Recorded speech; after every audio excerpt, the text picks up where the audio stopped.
This is going to be the pyramid.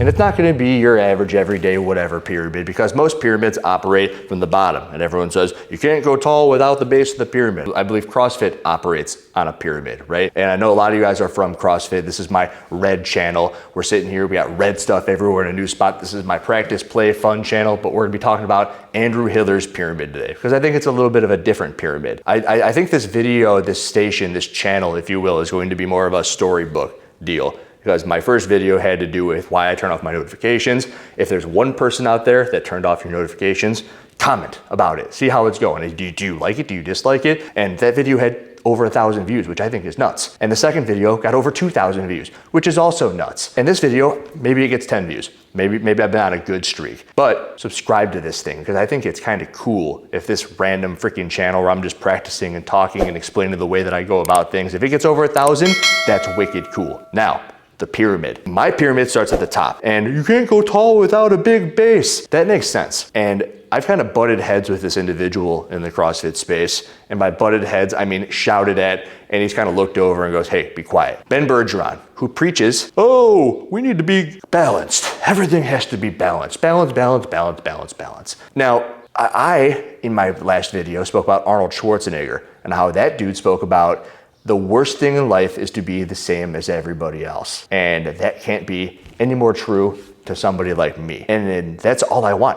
I want one portion of the pyramid. I want the top of it. And I've done this for a long time. This isn't anything new. It's something where when I spend the weekend with Bill Leahy last weekend, who has the endeavors to be the world's fittest man as soon as freaking possible, I've seen the dude for a week straight, and everything he does aligns with his one singular goal. And he wants to be the best at something. Schwarzenegger was the best at things. Elon Musk is the best at things. Mark Zuckerberg is the best at things. There are people who do that, and those people, I sure as hell bet you, are not balanced people. You think he was balanced when he was winning bodybuilding competitions, Arnold Schwarzenegger? My main goal, top of my pyramid, 100,000 YouTube subscribers. Everything else falls on the wayside, with the exception of Alexis, who shares space in the top of my pyramid. Andrew, you can't have two things at the top of the pyramid. Shut up, my pyramid can be whatever it wants, all right? The thing is, there's nothing under that really. There's things that would directly correlate with the help of the top of the pyramid. Do they funnel upwards? And you can say the same thing. Maybe my base is just very narrow. My base may consist of the Sevan podcast and my dad. If those two things need something, then I'm gonna say, okay, is it going to detract from my main goal, which are YouTube and Alexis? And if they don't, then I'm in. I wanna say yes as many times as I can to being on the Sevan podcast, because that's important to me. The thing is, that also helps out my main goal. It's great, they work in unison. My father, there's no piece of me, there's no part of my soul that will ever do things to avoid my father. He's the most important figure in my life. That said, there is a third rung, and those things, if they don't help, they hurt, right? You can say it about food. When I was in fitness, no drinking. Why don't you drink? Because if you drink, it's probably going to hurt your fitness. Why would I do things? Why would I ever do them? I wanted to be the fittest freaking athlete that I possibly could. And I've told you I've done this for a while. There was an instance where 2018, we went team. There was going to be one team, and my affiliate in the Chicagoland area was the affiliate. Everybody came from everywhere to work out with the people in my gym because we were the fittest. I think we were actually termed the fittest gym in Illinois. But there were 15 or 16 people, all of which wanted to make teams. And I said, we're making one team. That's it. I am the owner of the affiliate. I am the coach of all of you, and I am the best athlete here. I brought everybody in because there was a little bit of a mutiny, right? This is wicked. There was a mutiny, we're gonna go behind Andrew's back, we're gonna go to his business partner, and we're gonna make a second team. And I'm thinking, you bet your ass are gonna make a second team. We're gonna meet before we work out on Saturday mornings. I brought everybody in, and I sat everybody down, dead quiet. No music, no one else in there, closed meeting. And I drew this pyramid on the board, just like I'm talking to you guys right now. And at the top of my pyramid, I wrote CrossFit, because that's all I cared about. In the second rung, I put my current girlfriend, who was very helpful in everything that I did, very much to the tune of my father and the Sevan podcast when it comes to my current endeavors. But she was there, and I believe that my family was in that bucket. I hate the word bucket. Oh God, kill me now, freaking bucket. And then in the third rung, there was nothing, because nothing else really mattered. I think in the second rung was also the affiliate nature, right? I wanna make sure that all the members were cool. But if those things took away from my fitness, well, too bad, so sad, because that was what my main intention was at that time. It was all about that. And I turned to everybody and I go, all right, guys, see this thing? This is mine. I want you all to think about right now. What's your top notch? What do you put at the tippy top of your pyramid? And I want you all to think about it for a minute. Did anybody else put CrossFit? And nobody raised their hand. Nobody was like, yeah, fitness is my number one. And I go, all right, I own this affiliate. I coach a handful of you guys. And I've heard rumblings that you want to make a second team. I understand why that would be a good thing, but here's the deal. My team's going to the CrossFit Games, and I want the best people on my team. It's all I do, and we've made a decision. Everyone in here wants to be part of the team, right? What do you want to be part of a second team for? Anybody answer the question?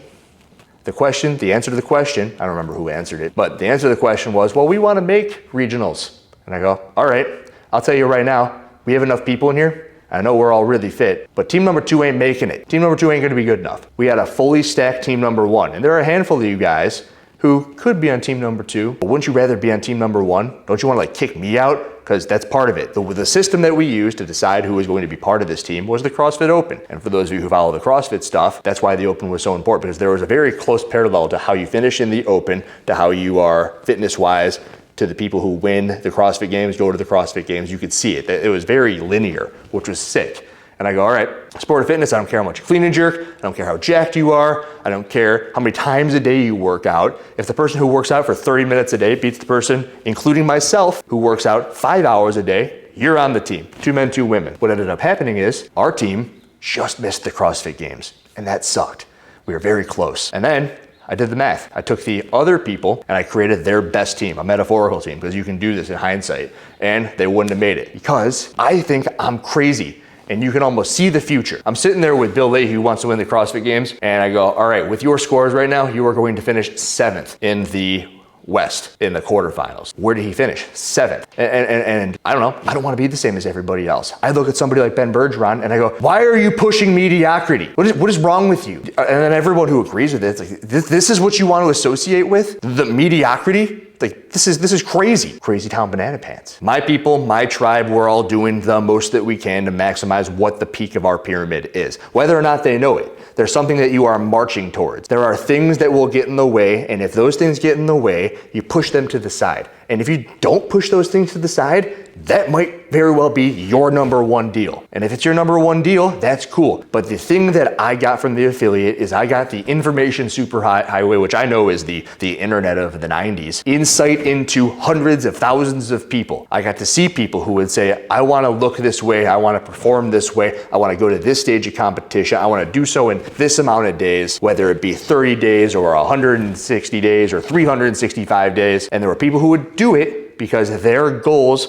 matched up with their words, and there were people who just wanted to speak, including the people, the 15 or 16 people who I sat down in the gym that morning. I want to be on a team. I want to be on a regional team. And then they're drinking on Friday. It's like, all right, that's number 1 priority for you. Whether or not you know it, you just showed your hand. You freaking put your cards down on the table, and I know that you got a 7-2 offsuit. You bluffed. You work out 8 hours a day, and you're bluffing about what you're doing that for. Everyone knows the member who's been there for 3 or 4 years, and all you can do is what you can do with them in the hour that you see them, and they work their butt off, and then they're never losing weight, and you got to have the conversation with them. It's like, all right, I know what you're doing fitness-wise, but what are you not doing outside? What are you not doing with your nutrition? Everything they say, whether or not is I'm eating like is a lie. They're not being honest with you, and it's up to you now as a person to look at that person and go, honest, just tell you, I know that you're lying to me. And that's cool, it makes you uncomfortable. But if you want to question whether or not this is something that I practice in my day-to-day life, you may remember a long time ago there was the David Hippensteel thing where he grabs my stick. And for those of you who are just watching this for some reason and you're not from the CrossFit world, there was this dude that I made this video on,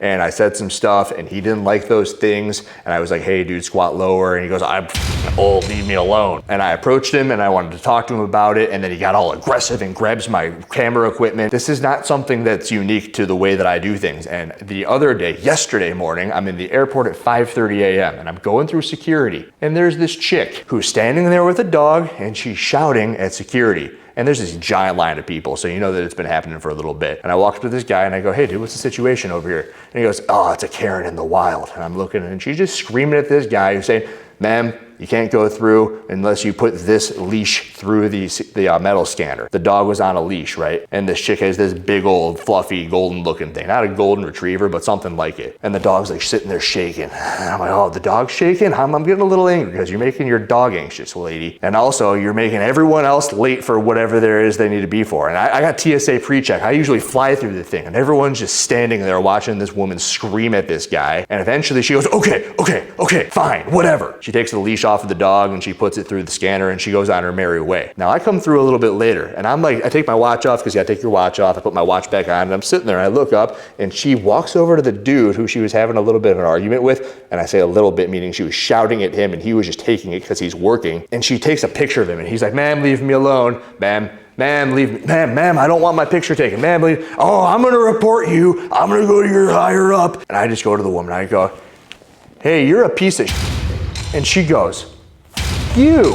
And I go, me, huh? Like, all right, well, I think everyone around here is going to agree that you're the insane one here. And she goes, you're a piece of shit with a little dick. And I'm like, well, I'll show you. It's about 5.5 inches. I can back that up. I'll get my freaking fiance on the phone. And she goes, you're a redneck. Go yourself. And she's just shouting at me. And I'm like, all right. So I put my watch on and she's over here and I pass by her and I walk up to her with my phone. And I'll show you this picture. I put this in her face and I go, since you think it's okay to take a picture of him, I think it's okay that I take a picture of you. And she goes, you're a royal piece of go yours. And she just starts digging in on me. And I'm like, well, I'm gonna go to Chicago now. Are you going to Chicago? And she goes, I'm not going to Chicago. And I go, well, I am, and I'll probably never see you again, but I hope you have a great life. And I just walked away from her. But that was me getting a rep in to practice towards my main goal. So that when instances like the David Hippensteel thing happened, I go, all right, here is another person, another situation who I can ask, why are you doing this? This entire video started with the pyramid. I went through that whole situation trying to be different than everybody else. The worst thing that I could be is the same as everybody else. I think that Ben Bergeron in that situation, he goes, okay, I'm gonna practice being calm and I'm going to not look because looking is bad. Not only do I look at her, I want to interact with her. And I want to interact with her because I don't think anybody else is going to interact with her. I don't want to be the same as everybody else. Top of my pyramid requires me to be different. And I'm practicing being different. There are probably 500,000 people going through the security point right now watching this woman scream, and I want to be the one person to do something different there. I don't know what they're afraid of. I know why the one guy can't respond because he's working, but I didn't do anything wrong. And if anything, I was trying to help out the dude who was getting his picture taken for no reason while he's doing his job. And the more you do it, in my opinion, the quicker you get at making the decisions to do the things which just supercharge your way into your goal. The only thing that I regret was I wasn't wearing my Meta glasses so I could have recorded the entire thing. It would have been epic if I just pressed it and I started recording it as she was shouting at me, little dick redneck. Okay. Would have been awesome for the internet, that is. And I know that I brought up fitness and YouTube, but I think that everybody can have those things. I know that people have had them when it comes to weight loss, muscle gain. I know that people have it when it comes to their own jobs, whether it be a engineering job or a firefighter or a police officer. You could be the best of those police officers. You could be the best parent. And I can get into an entire another tangent of people who have brought their children into the CrossFit affiliate, and then I'm just wondering, if you're gonna put them on the iPad all day, like what did you have them for? Andrew, why don't you want kids? Because I see how bad it is when people have them and maybe they didn't even want them either. But this video is supposed to be about the pyramid. Maybe that applies. I think some people have kids because it's just the thing to do. And if you don't have up top of the pyramid, you do what everybody else does. You get the 9-to-5 job, you go to the college, you collect the debt, you have the kids. And if that is what you want and you can sit there on this box in your garage and sit there and tell yourself that, that's cool. I don't think, like the other videos I said, most people know what it is that they want. I don't think they have a pyramid. I don't think they can push away the other thing that may or may not align with that. And that's all I have to say about that. See ya.